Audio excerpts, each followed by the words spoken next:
L'eau potable est un aliment essentiel pour l'homme. Si personne ne souhaite boire de l'eau venant d'une bouteille sale, personne ne souhaite boire de l'eau venant d'une installation sale. Le rinçage d'une installation de distribution d'eau avant sa mise en service permet l'élimination des impuretés ainsi qu'un renouvellement de l'eau dans cette installation. Faut-il rincer une nouvelle installation de distribution d'eau avant sa mise en service? Comment procéder? Quel robinet ouvrir? Dans quel ordre? Pendant combien de temps? Et à quel moment réaliser ce rinçage?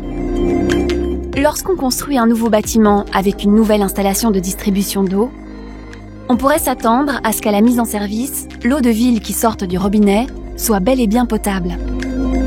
Détrompez-vous, le CSTC a récemment réalisé une campagne de mesure de la qualité de l'eau dans une dizaine de nouveaux bâtiments et les conclusions se sont souvent avérées sans appel. L'eau ne répondait pas aux exigences requises pour de l'eau potable à la mise en service de l'installation.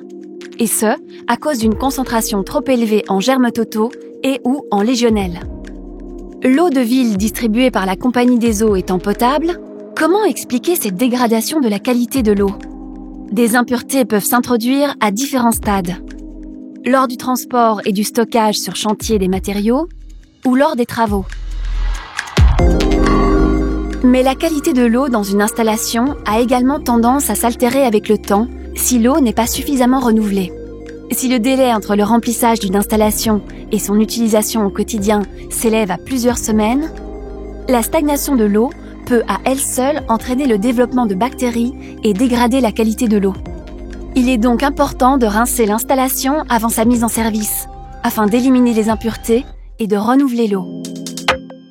Une méthode de rinçage est décrite dans la norme européenne NBN EN 806-4, mais cette méthode est complexe et très peu pratiquée.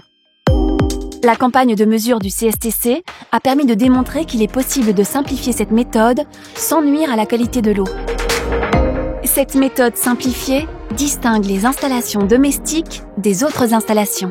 Pour une installation domestique, vous devez ouvrir tous les robinets en commençant par celui le plus en aval et remonter ensuite vers l'amont, en direction du compteur d'eau.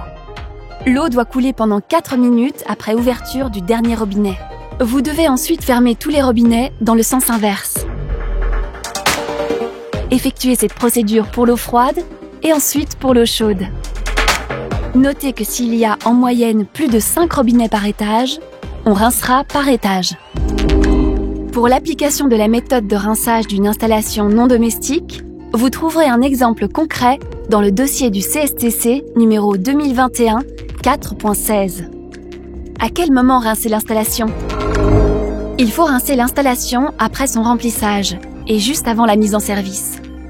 Si le délai entre ces deux opérations est supérieur à une semaine, on conseille de renouveler une fois le contenu de l'installation par semaine. Dans tous les cas, faites attention aux eaux stagnantes. Un rinçage peut également s'avérer nécessaire pour des installations qui ont déjà été utilisées, mais qui ne l'ont plus été durant une certaine période. Par exemple, durant une période de lockdown ou de vacances de longue durée. La procédure pour la remise en route d'une installation après une période d'inactivité est décrite dans le dossier du CSTC numéro 2020-02.12. Dernière question. L'opération de rinçage est-elle obligatoire? Oui, si elle est demandée dans un document contractuel tel que le cahier spécial des charges, ou s'il s'agit d'un bâtiment public situé en Flandre et soumis à l'arrêté Legionella. Et dans les autres cas, même si cette opération n'est pas strictement obligatoire, cela reste néanmoins vivement conseillé si l'on veut pouvoir garantir une eau de qualité à la sortie des robinets d'eau potable.